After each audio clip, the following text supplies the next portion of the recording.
प्राचीन समय की बात है। एक समुद्र के किनारे एक गुरु अपना आश्रम बनाकर रहा करते थे। हजारों शिष्य उनसे ज्ञान ग्रहण करने के लिए दूर दूर से उनके पास आकर रहते थे। गुरु का ज्ञान देने का तरीका भी बहुत ही अनूठा था। शुरुआत में वो अपने शिष्यों को उपदेशों के माध्यम से ज्ञान देते थे। उसके बाद वो अपने शिष्यों को उस ज्ञान का अनुसरण करने के लिए कहते थे, उस ज्ञान को अपने व्यावहारिक जीवन में उतारने को कहते थे। एक बार उस आश्रम में एक सम्राट अपने बेटे को लेकर पहुंचा।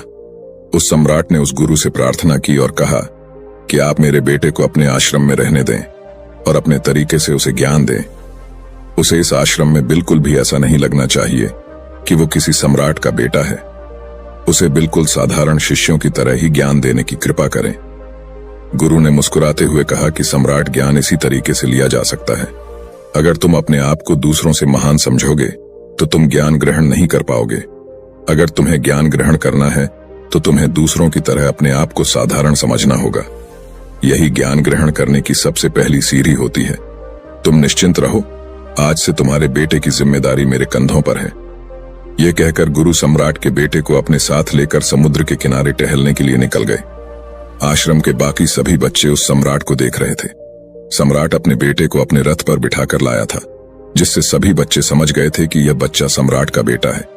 इसी वजह से आश्रम के सभी बच्चे सम्राट के बेटे की तरफ आकर्षित हो गए थे।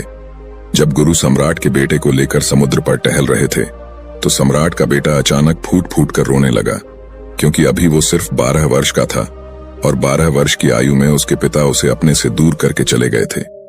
ये सदमा वो बच्चा सहन नहीं कर पा रहा था।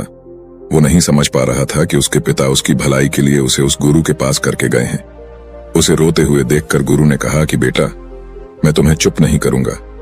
हो सकता है कि आज मैं तुम्हारे आंसू पोंछ दूं, लेकिन कल तुम फिर अपने आप को अकेला पाओगे। याद रखना, जीवन में इंसान अकेला आता है और अकेला ही जाता है। जितनी जल्दी जो इंसान इस बात को समझ लेता है, वो उतनी जल्दी आत्मज्ञान के रास्ते पर निकल जाता है। गुरु ने अपनी बात आगे बढ़ाते हुए कहा कि जो इंसान अकेला रहना सीख लेता है, वही खुद से प्यार कर पाता है, और जो खुद से प्यार करना जानता है, वो किसी के भी जाने का अफसोस नहीं करता, क्योंकि वो खुद से ही प्यार करता है। धीरे धीरे तुम आश्रम के माहौल में ढल जाओगे। शुरुआत में तुम्हें समस्या आ सकती है, लेकिन कुछ दिनों के बाद तुम इसे आत्मसात कर लोगे। उसके बाद तुम्हें यही जगह बहुत अच्छी लगने लगेंगी। ये जगह तुम्हें अपने महल जैसी लगने लगेंगी। संध्या हो चली थी। समुद्र के दूसरे छोर पर सूरज छिपने लगा था और अपनी लालिमा पूरे आसमान में बिखेर रहा था। बहुत ही सुंदर दृश्य था और गुरु शिष्य को अपने साथ लेकर आश्रम में वापस लौट आए। उस शिष्य को भी सांत्वना मिली, क्योंकि गुरु की आंखों में एक अभूतपूर्व शांति झलक रही थी। और जब हम किसी एकांतवासी गुरु की आंखों में वो शांति देख लेते हैं तो हमारे हृदय से भी सारा भार हट जाता है। मन एकदम निर्मल हो जाता है। जब सम्राट का बेटा रात्रि का भोजन करने के लिए भोजन कक्ष में पहुंचा तो आसपास के सभी शिष्य उसके पास आने लगे। उन सभी को पता था कि यह सम्राट का बेटा है और अगर हम इससे दोस्ती कर लेते हैं तो उससे हमारा बहुत फायदा होने वाला है। यही सोचकर आश्रम के ज्यादातर शिष्यों ने उसे घेर लिया था। बस कुछ बच्चे जो अकेले रहने का महत्व समझते थे, जो दिखावे में विश्वास नहीं करते थे, वो उस सम्राट के बेटे के पास जाने की बजाय अपना पूरा ध्यान खाने पर लगा रहे थे और एकांत में बैठकर अपना भोजन कर रहे थे। कुछ दिनों के बाद सम्राट के बेटे की आश्रम के ज्यादातर बच्चों के साथ दोस्ती हो गई। अब वो आश्रम में उन बच्चों के साथ घूमता, उन्हीं के साथ अपना ज्यादातर समय बिताता। आखिरकार वह सम्राट का बेटा था, सुख सुविधाओं में पला हुआ था। आसपास बहुत से दास और दासियां होते थे। आसपास अपने मित्रों से घिरे होना, वही दिनचर्या उसने इस आश्रम में भी अपना ली थी।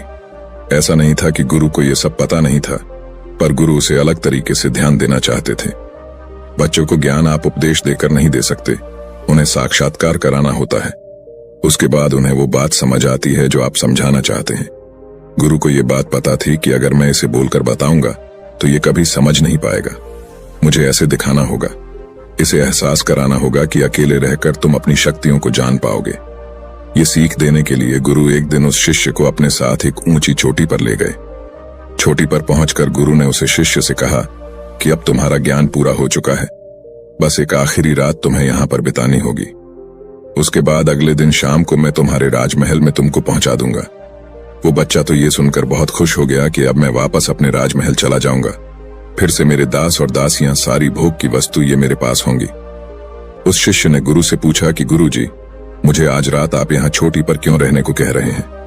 आखिर मुझे कौन सा आखिरी ज्ञान यहाँ से मिलेगा? गुरु ने मुस्कुराते हुए कहा कि यहाँ पर चट्टान के पीछे तुम्हें छिपकर बैठना होगा। यहाँ पर रोज रात को एक बाज आता है। बाज को देखना है, बहुत गौर से देखना है, हर गतिविधि देखनी है, और उस बाज को देखने के बाद अगले दिन अगर तुम उस बाज की खूबियां मुझे बता पाए तो मैं तुम्हें तुम्हारे राजमहल वापस भिजवा दूंगा। और हाँ, सुबह आने से पहले एक बात पर और ध्यान देना है। एक चरवाहा यहाँ पर अपनी बकरियों को चराने के लिए आता है। तुम्हें उन बकरियों की गतिविधियां भी देखनी है। याद रखना, बाज की गतिविधि रात को और बकरियों की गतिविधि सुबह। अगर तुम दोनों की गतिविधि ध्यान से देखकर मुझे बता पाए तो तुम इस आश्रम से हमेशा के लिए आजाद हो जाओगे। तुम्हारा ज्ञान पूरा हो जाएगा। मैं तुम्हारे पिता को कह दूंगा कि यह बच्चा हमारे आश्रम का सबसे ज्ञानी बच्चा है। यह कहकर गुरु अपने आश्रम में वापस लौट आए और वो बच्चा वहीं पर उस चट्टान के पीछे रुका हुआ उस बाज का इंतजार करने लगा। काफी वक्त बीत जाने के बाद वहां पर एक बाज अपने बच्चों के साथ पहुंचा। सम्राट के बेटे ने पूरी रात उस बाज की गतिविधि बहुत ध्यानपूर्वक देखी और सुबह होने के बाद जब चरवाहा वहां पर अपनी बकरियों को लेकर पहुंचा तो उसने एक अभूतपूर्व दृश्य देखा। उसने देखा कि वो बाज बकरी के एक मेमने को अपने पंजों में दबाकर आसमान में चला गया। उसने उस बकरी के बच्चे का शिकार कर लिया था। ये सारा दृश्य देखकर वो बच्चा आश्रम में वापस अपने गुरु के पास पहुंचा। इससे पहले कि गुरु उससे कुछ पूछते, उसने गुरु को प्रणाम करते हुए कहा कि गुरुदेव, आप आश्रम के सभी बच्चों को यहाँ पर बुला लीजिए।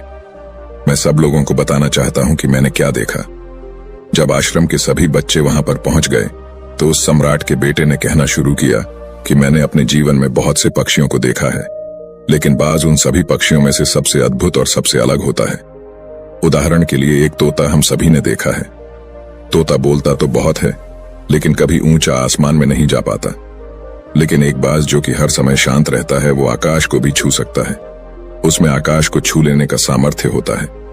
जब भी एक बाज अपने शिकार को निश्चित कर लेता है तो वह उसी शिकार पर अपनी नजरें लगाए रहता है, चाहे वो कितनी भी ऊंचाई पर क्यों ना हो, चाहे कितना भी खतरनाक तूफान क्यों ना आ जाए, लेकिन उसकी नजर हमेशा अपने लक्ष्य पर स्थिर रहती है।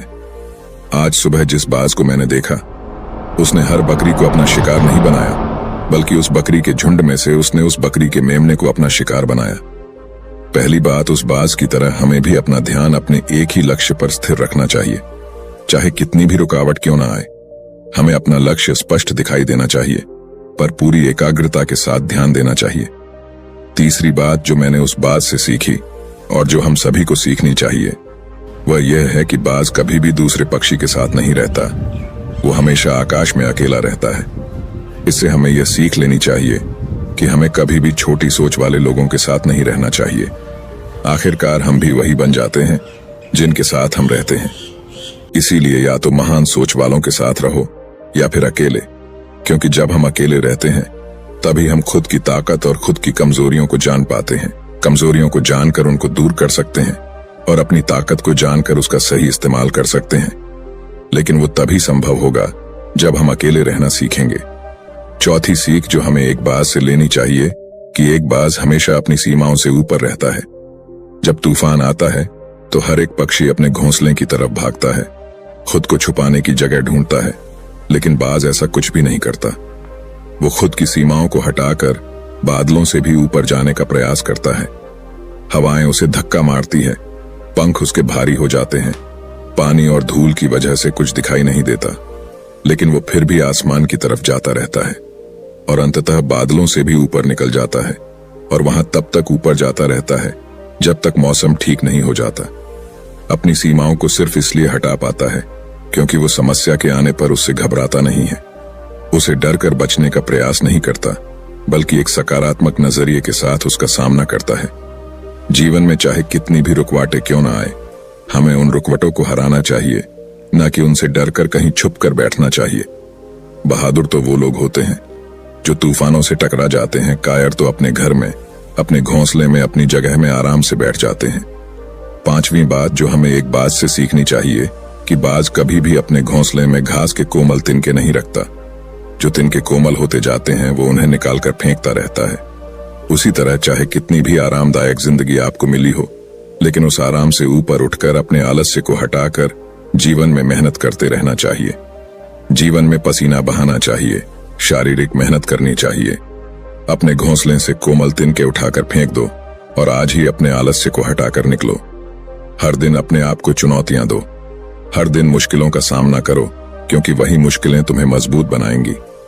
जंगल के राजा शेर को भी झुंड बनाकर शिकार करते हुए देखा जा सकता है, लेकिन बाज हमेशा अकेला शिकार करता है, क्योंकि वो जानता है कि झुंड में रहना हौसला तो देती है मगर साहस छीन लेती है। आदमी को हमेशा अकेले ही आगे जाना होता है। यही कारण होता है कि वो जल, थल और नभ सभी जगहों पर अपने शिकार का परचम लहरा सकता है। बाज की उम्र लगभग 70 साल की होती है, लेकिन 40 साल में ही उसका शरीर पुराना हो जाता है।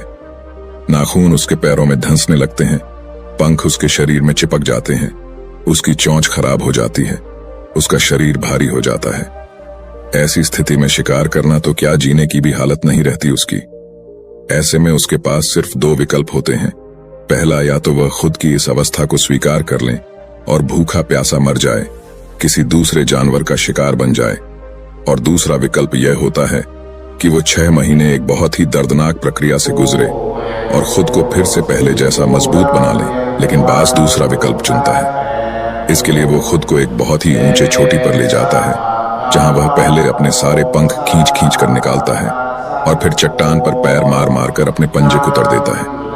उसके बाद उसी चट्टान पर अपनी चोंच को पटक पटक कर पुराना हिस्सा निकाल देता है और इस लहूलुहान अवस्था में खुद को दूसरे जानवरों से छुपाता फिरता है। अगले 6 महीने तक वो इसी दर्दनाक प्रक्रिया से गुजरता है और इंतजार करता है नए चोंच, नए पंखों का। तब फिर वो अपनी नई जिंदगी शुरू करता है और निकल जाता है अपने शिकार पर और अगले 30 सालों तक फिर से राज करता है। इसीलिए समय आने पर हमें भी अपनी पुरानी आदतों को त्यागना होता है और कुछ नया सीखना होता है। समय के साथ बदलना होता है, अपने आप को तैयार करना है, वरना हमारा भी शिकार हो सकता है, हम भी पीछे रह सकते हैं। इसके बाद सम्राट के बेटे ने बकरी की विशेषता बताते हुए कहा कि बकरी हमेशा झुंड में चलती है। उन्हें झुंड में एक साथ चलने से हिम्मत मिलती है, लेकिन जैसे ही उन पर शिकार होता है वैसे ही वो बकरियां तितर बितर हो जाती। उस पूरी बकरियों में से एक भी बकरी अपने साथी की मदद करने के लिए वापस नहीं लौटती। इससे हमें यह सीख मिलती है कि हमारे साथ कितने भी लोग हो, किसी पर भी यकीन नहीं करना। यकीन करना तो खुद पर करना, क्योंकि बुरा समय आने पर वो बकरी तितर बितर हो जाएगी, आपको पता ही नहीं चल पाएगा। गुरु को प्रणाम करते हुए सम्राट के बेटे ने अपने गुरु से कहा कि गुरुदेव, अगर मुझसे कोई सीख रह गई हो तो कृपया करके आप बताने की कृपा करें। गुरु ने सभी बच्चों को संबोधित करते हुए कहा कि ये सभी बातें जो अभी इस बच्चे ने बताई हैं सब सही है, लेकिन ये सारी खूबियां आप लोगों में तभी पैदा हो पाएगी जब आप अकेले रहने का अभ्यास करेंगे। आपने देखा होगा कि बाज कभी भी किसी दूसरे पक्षी के साथ नहीं रहता, ना ही किसी के साथ अपनी दोस्ती बनाता। वो आसमान में अकेला रहता है और अकेला रहने की वजह से वो अपनी ताकत और अपनी कमजोरियों को जान पाता है। इसके बाद गुरु ने अपनी बात खत्म करते हुए कहा कि मैं आज रात इस सम्राट के बेटे को इसके राजमहल में पहुंचाने के लिए जा रहा हूं, क्योंकि इसकी सीख यहां पर पूरी हो गई है। और यह कहकर गुरु उस सम्राट के बेटे को राजमहल की तरफ ले जाते हैं। तो दोस्तों, ये थी आज की कहानी। तो वीडियो को लाइक करके अनजाना पथ चैनल को सब्सक्राइब करें और कमेंट बॉक्स में नमो बुद्धाय जरूर लिखें। और दोस्तों, आपका जो भी सवाल है वो आप इस वीडियो में पूछ सकते हैं। धन्यवाद। नमो बुद्धाय।